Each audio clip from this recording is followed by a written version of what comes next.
how you like it, yeah. What's up, everybody, and welcome back to the We Don't Know TV podcast. My name is Leaf. I am your host. This is a podcast where we watch the first episode of a show and then we talk about it. Today, we are talking about Fallout.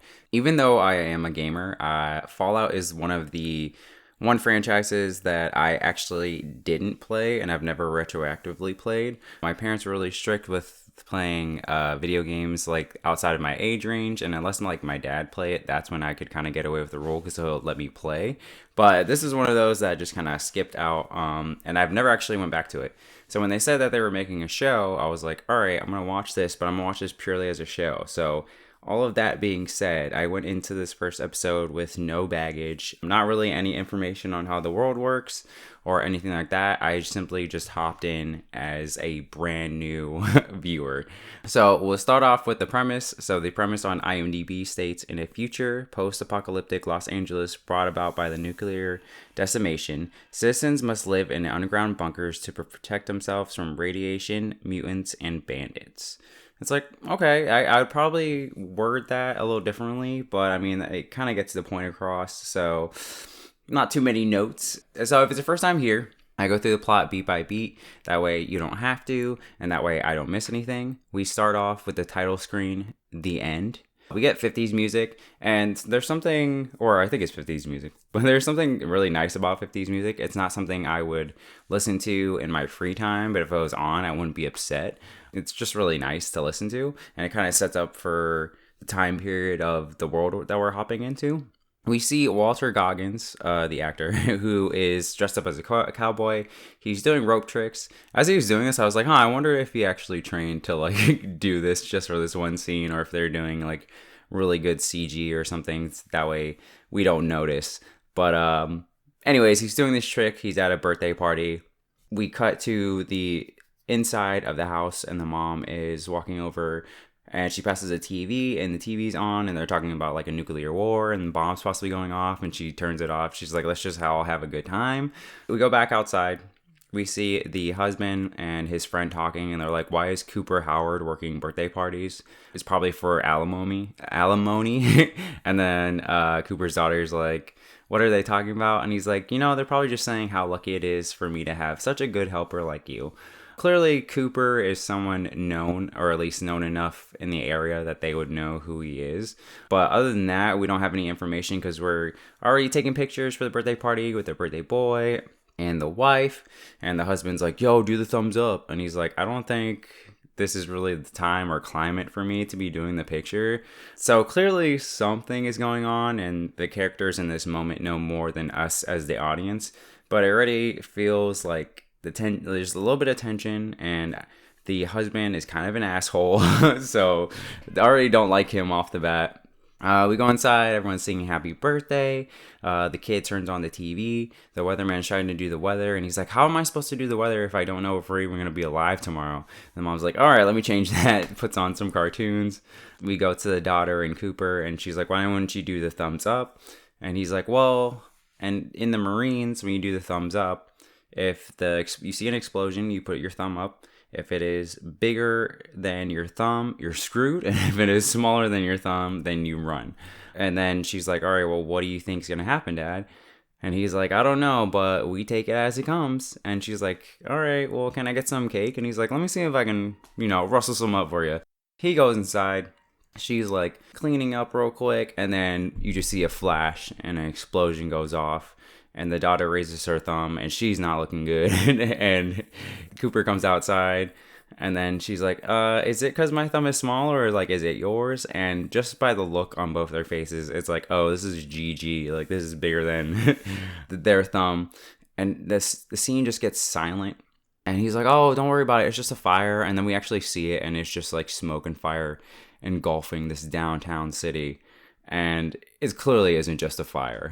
And then the smoke and the fire starts to spread, and then you see the shockwave, and it hits the house. The glass shatters. Of course, everything erupts into chaos. Everyone starts running. The music takes over the scene.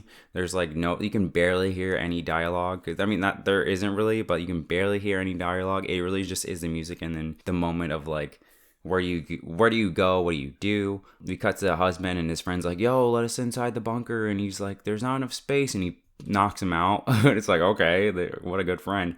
And Cooper and his daughter get on the horse and they ride off. And as they're riding off, more bombs are just going off. And then we cut to the title screen, Fallout, as it burns into frame. We cut, and it is 219 years later. Such a specific amount of time to like hop forward. I assume this is some sort of reference to the games, but again, I'm just watching this as a TV show. So I was like, all right, that's a weird amount of time. We meet Lucy in an interview. She is going over the fact that she is in a variety of clubs. She knows how to repair. She can do fencing. She knows how to shoot a gun. Jujitsu, like all this other stuff. And I thought, I wondered if this was like a meta commentary on like main characters and like movies and video games and how you'd be like, well, how do they know how to do all this? And like sometimes they have an answer and sometimes they don't. And it's just like, whatever, you're along for the ride. Or this is like, no, look, she's doing all this skill, so it would make sense how she can be like a badass when we need her to, because she's already been doing it for years. But Lucy is applying to find a suitable partner. Nothing has worked out, at least not with one that she's not related to. And it's like, what does that mean? So she wants to do the triennial trade with Vault 32, and the council ends up approving it. And then we get the title screen for Lucy. It's like, okay. Everyone is preparing for the wedding. Turns out that the wedding dress has names on the inside, so it is a hand-me-down wedding dress. There's a small line as they're walking to the actual area that's being set up, where Lucy's like, oh yeah, 10 years of cousin stuff, is excited for the real thing. And it's like, what is up with this cousin thing? All right, we're getting weird. I don't like it. It turns out that the background of this whole area, like this whole field and farm that they're supposed to be on, is like projected onto the wall.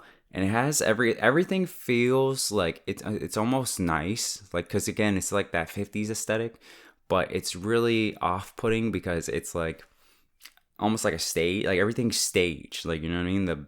The background is projected on, even though the wheat and stuff next to it probably is real. It all just has like a fact of like everyone's living on this like almost like film set, and it's just like weird, but I think it's working for the show. It's like it's setting the vibe of what it's like to live in this vault. We have a small conversation with her dad, and we basically learn that Lucy's mom is dead. So they go to meet the people of Vault 32, and apparently this is a whole group thing because they all went. And as they're walking, their brother's asking the real questions. He's like, what if you don't like because this is an arranged marriage. So he's like, what if you don't like them? What if they're ugly? What if they don't like you? Like, it's a whole thing. And they all kind of just silence him. But, I mean, in my opinion, again, I think he's asking the real questions. So they get to the door. Chet won't open the door. And then they kind of look at him. And Lucy's like, I got this. And she goes over and he's like, Lucy, I love you. And she's like, I know. In fact, everyone knows. But we're cousins, and we can't be doing that because, messing around with your cousin is a kid thing and not a practical thing. So, like, open the door. And again, it's like, oh, okay, I guess people just knew that the cousins were, like, messing around. They're like, all right, we can't do that anymore. Now you gotta be adults. Which is like, life is weird. Anyways, they open the door. And I really like that the door looks practical, and it seems like it's actually a system they set up just to have this one scene, but it makes the area itself feel real as opposed to like a giant CG door. So props to them if it was actually like a practical door. We learn as they meet Vault 32 that the previous leader has passed away. Then we also learn that vault has lost their wheat and that this is actually a trade. Vault 32 is getting wheat and Vault 33 is getting a breeder. And this is where Lucy meets Monty. This is a good looking guy. Even Lucy's friend is like, oh, well, that was mine. And they get married, we go through that. We are on to the reception. And this is where we see some people like Monty of Vault 32 eating, and they're kind of stuffing their face like they haven't eaten before. So it's like, oh, maybe Vault 32 is like really having a rough time. And Lucy's already being weird. She's like, yo, so what's your sperm count? And then he's like, and Lucy's friend is like, yo, chill out. Like, all right. Lucy's dad ends up giving a speech. It turns out that the radiation levels on the surface are dropping, and he thinks that the next generation, so Lucy's kids, should be able to go up to the surface. And he kind of implies that like it's the Vault's duty to eventually go up there and bring civility to the surface world that's full of like bandits and mutants and stuff like that. And it's like, okay, it's kind of not presumptuous. What's the word I'm looking for? I don't know, but it's kind of like, oh, like we're the chosen ones. And it's like, that's a little weird of you to think that. Almost like not classism, but kind of something similar to that. I can't think of the exact word. But everyone starts to dance afterwards. Everyone's having a good time. Monty is eventually like, hey, Lucy, show me to my new room. It's like, okay, they're going to go bang. They get to the room. Lucy's talking about the future. She's like, oh, we're going to have Christmas trees. And like, all the little kids are running around, you know, da-da-da-da. And while she's talking, he gets naked. And she goes, oh, okay, okie dokie. And the two of them bang. And this is where we start cutting between two scenes, really building up tension, where Lucy's brother Norm goes to check out Vault 32 while everyone else is having fun. We cut back to Lucy. And we see Monty get up after they're done banging, and he wipes his dick on the curtain. And it's like, okay, that's a weird thing. We go back to Norm. He's walking around. He sees a bunch of chaos. He finds a dead body. He thinks it's a person. He's like, hello. And then he realizes it's a dead body, freaks out, and then runs back. Go back to Lucy and Monty.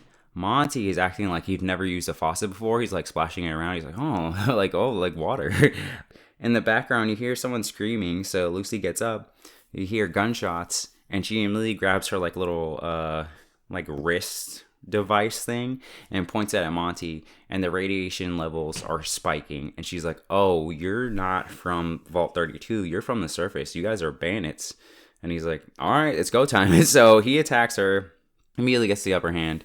He's like, you know, all things considered, this is probably like the best day of my life. He goes to stab her with a knife. Lucy gets the upper hand, and she grabs a knife. She does cut him, but in the end, she gets stabbed. But in a moment where the alarm goes off, she grabs like a glass blender, breaks it over his head, and then takes the bottom part, which is still intact, and like slices it across his face. He's down. She goes into the bathroom, grabs a needle out the first aid kit, and just stabs herself. Like, it's not like it's nothing, but I mean, like she's trained for it, and it's like, oh, okay. But it's glad that she was actually able to defend herself. You know, they set up that she has been going through all these clubs for years now, so she can handle herself.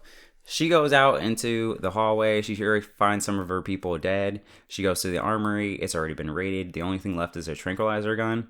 Lucy sees the raiders attacking her people. This is where, again, another moment where the music, it overtakes the scene. It's just hitting again with that 50s aesthetic. And this is where a bunch of chaos ensues. There's a moment where a guy shoots through another guy's head and then uses that guy to keep, like, he keeps shooting even though the guy has a hole in the back of his head, which is crazy. Lucy's friend, forget her name, I should have wrote it down. She loses an eye, but then she gets a gun and then she starts shooting all the people that attacked her. Chet accidentally kills a dude. He like trips the guy and actually like unplugs the door, so like the door slams and like breaks that guy in half. Lucy, in all the chaos, sees her brother. She saves him, puts him underneath like a floorboard. Monty comes back. He's still alive. Half his face is like cut. He goes to get Lucy. The dad shows up. He like knocks him down, grabs Monty, drowns him. The dad gets a little alert. The inner vault has been breached. So him and Lucy head out. It turns out the lady who was in charge, air quotes, of 32, Moldiver, has hostages and a bomb. And the dad's like, I think I know you. And she's like, everyone knows who I am. But the people of your vault know who they are. And she's like, listen, it's either the hostages or your daughter. And the dad takes Lucy and he like pushes her into a room. And she's like, don't do this. He's like, listen, you're in my world. I can't like lose you. Some of Moldiver's people trank the dad. And then before she leaves, Moldiver goes up to the door and she's like, you know, you kind of look like your mother. And Lucy's like, what? She's like, I'm taking your dad to the real world. She activates the bomb. She goes to the hostages and she's like, do what you do best and go run and hide. And so they run away and the explosion goes off. We then cut to a guy who is in a circle with a bunch of people. They all look like they're soldiers. like in the army or something. So it's like, oh, is this like a hazing type thing? And no, he's just getting jumped. So this guy is getting jumped, and the only reason that he stops getting jumped is because you see some other, like, I don't know if it's an officer or something in the background, and then the people that are jumping him are like, all right, let's get out of here. Then you get the title splash for Maximus. Dane comes to check on Maximus. He's like, yo, you're right. He's like, I can only smell and taste blood, but it is what it is. And Dane's like, listen, flesh is weak, but steel endures. So clearly it's a motto that's been instilled in wherever these people are. Cut to a soldier who is raising a flag, and on the flag you see a sword with wings around it and gears at the top. And this all just kind of looks like some sort of like army base, some sort of militia or something like that. We go to a classroom with Maximus and a bunch of some other soldiers, and the teacher's like, hey, one day you're all going to become squires, you're going to help out knights, you're going to find and identify pre-war tech. The teacher comes over and asks Maximus, like, hey, what do you think this old piece of tech is? And he says something and he gets the wrong answer, and the teacher hits him in the face, and he's like, listen, if you're going to go out there, he says this to everybody. If you're going to go out there, knowledge is just as important as your body. We need to know what these old relics are so we can deal with them properly. And at this point, before I even get to the next scene, I'm already like, the show is being too heavy-handed on being like, look at Maximus. Like, isn't it rough that he just keeps getting this bad luck? Like, no one really cares about this guy, and it's like, we haven't really spent any time, like, he's jumped and then immediately hit in the face, and it seems super specific as to him.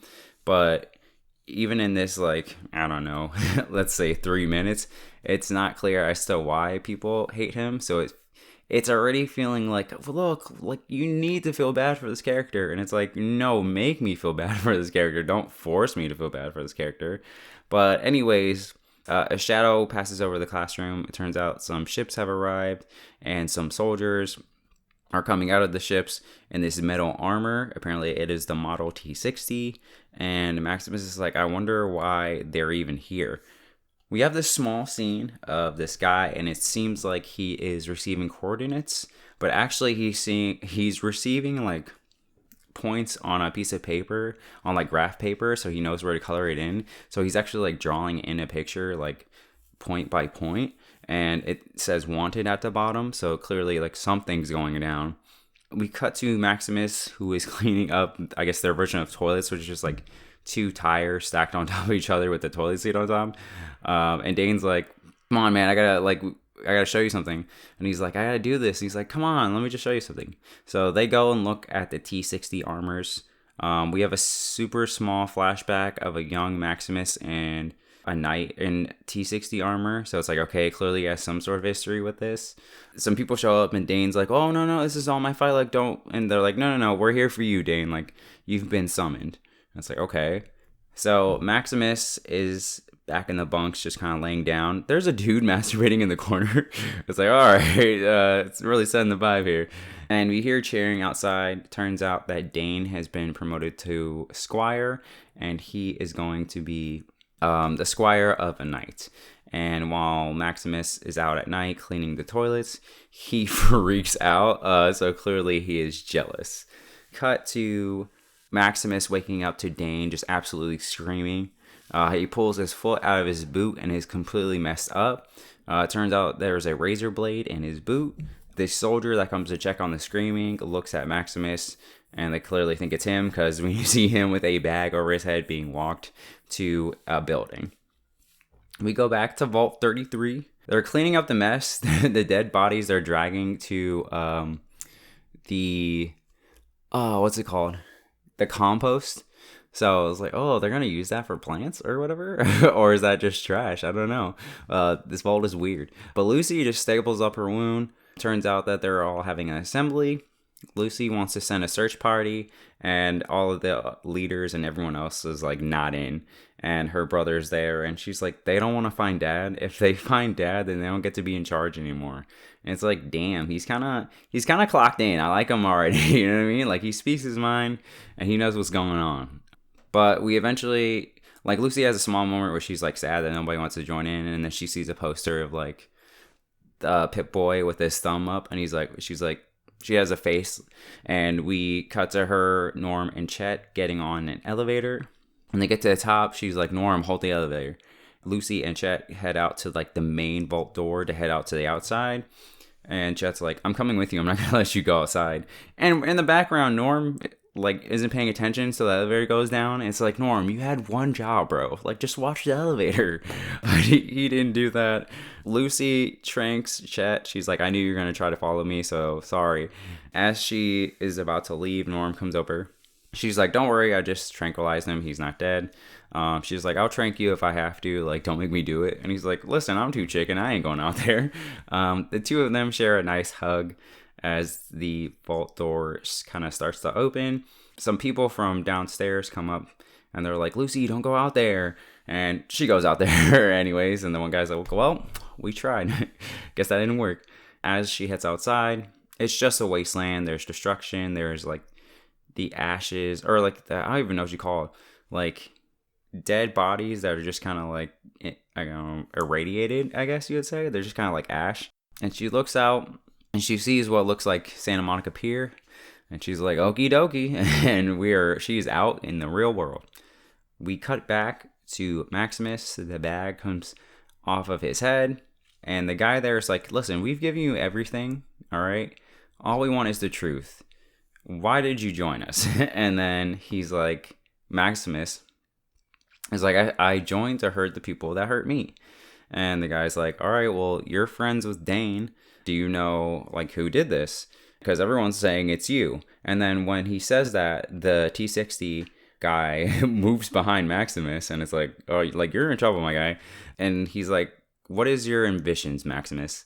And he doesn't say anything. And then the arm's like, speak. It's like, oh, like, you're like, you know what I'm saying? You better start talking, my guy.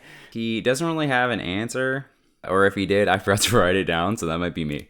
But basically the guy is like, listen, violence against a fellow brother is weakness. Are you weak, Maximus?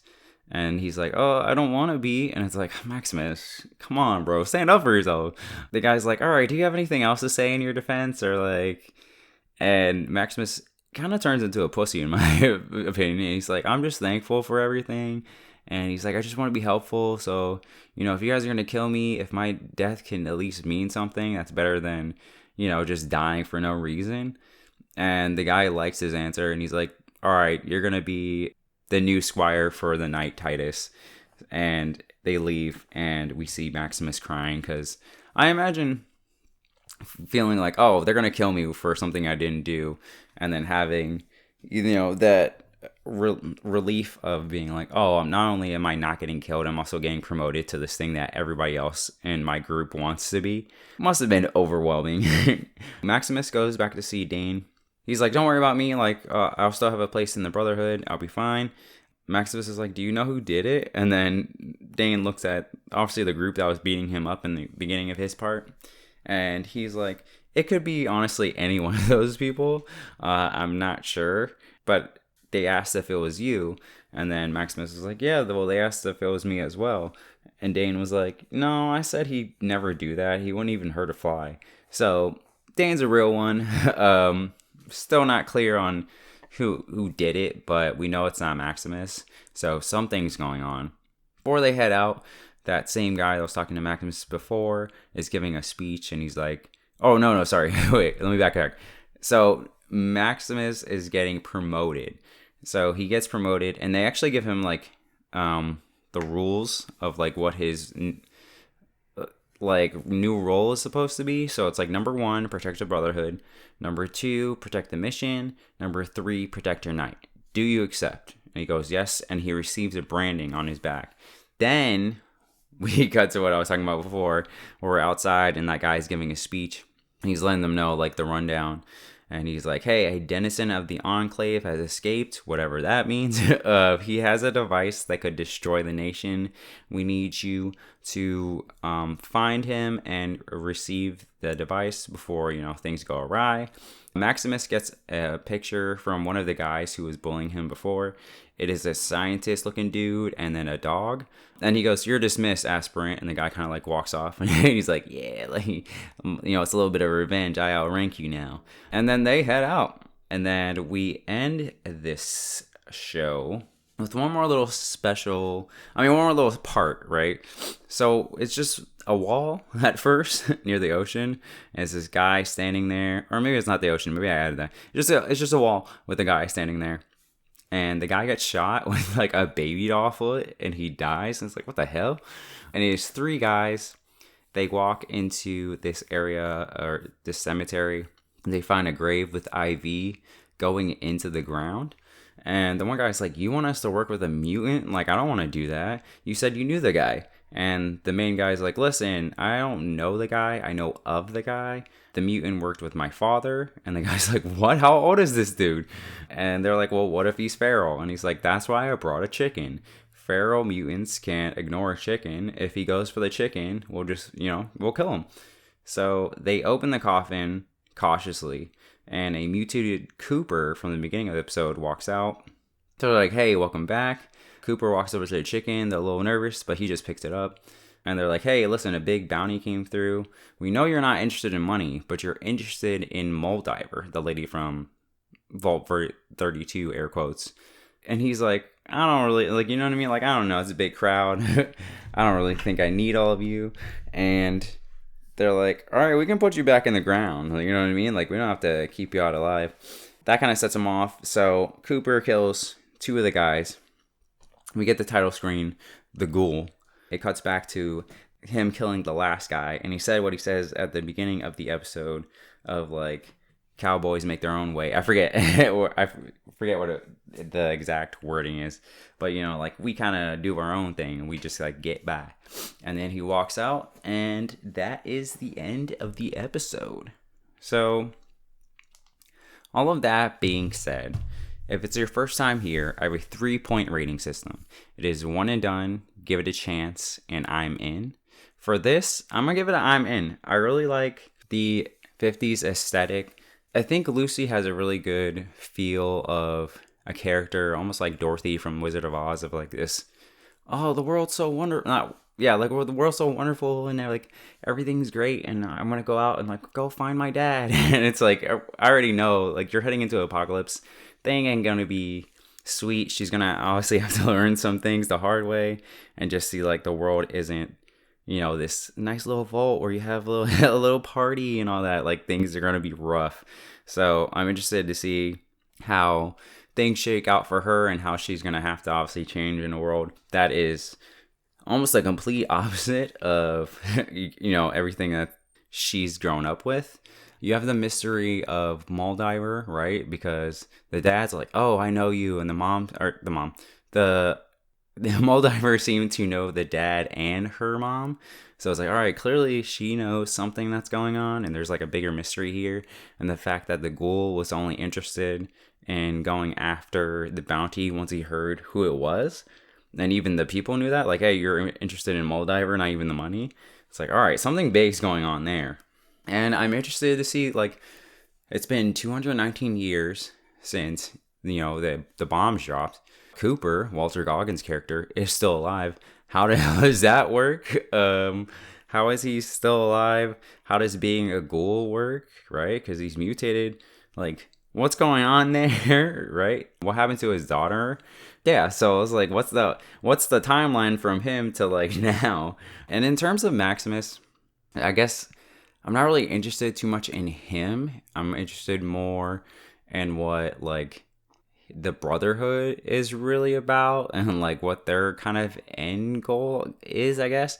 Again, my problem with his character, just based off this first episode, is that they keep beating him down and being like, look, he sucks and everyone hates him.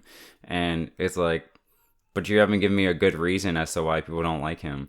So I want to be on his side, but again, him being like, oh, like, I don't know, like, I guess I want to be helpful, I guess. Like, I didn't feel bad for his character. If anything, I like Dane more than I liked Maximus. So him just going out and being like, yeah, I'm going to be a knight and try to find this guy is like, you're going to have to give me more with this character because I ain't feeling it. But all that being said, the thing that I haven't said, well, I guess kind of did in the beginning, is we don't know what the world is like, right? Clearly it's a wasteland, bombs have dropped, but like, how do things work outside? What's going on in, is there a society? Is everyone running rampant? Is this some Mad Max type stuff? Or like, how is the apocalypse set up? And again, the vault people were like, oh, we're gonna have to go up there and teach them civility and like be the way. And it's like, what if there already is a way? It's just like not, something that they know about because they've been, underground. What if there is rules and a set of things that are already established above ground? I don't know. It all just seems very interesting. There was enough in this episode for me to watch more of the rest of this season, and I did. No spoilers for this episode. But one interesting thing I did hear about the show is I've seen the debate of should this have been a weekly show or should have stayed the binge model that it was. I think that, and I heard someone else say this, that they should have done the typical Amazon model where they put out the first 2 to 3 episodes and then everything else should have been weekly. Especially because I think episodes either 5 or 6 or both of them, both just end on really good cliffhangers that could have had the audience talking for a week and being like, oh, I think it's this, I think it's that, like, holy shit, like, I can't believe, da da da da. And then, of course, you have the fan base of people who played the games, but then you also have the people of the show, like me, who don't know anything, so it would have more of a discourse. So I think it just would have been better in the like zeitgeist of society to, I don't even know if that made sense, but just for the conversation of the show to have more people talking about it on a week-to-week basis rather than having it all drop at once and have people being like, oh, it's so good. So I'm hoping in season 2, which has already been greenlit, that they will do the Amazon model of like, here's the first 2 episodes and then we're going to go like week to week. So that is my stance on, which way I think the show should go. But I'm going to stop rambling. I'm going to leave it at that. Next time, I will be talking about Shogun.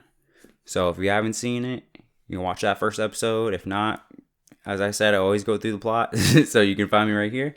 I will see you guys next time. Peace.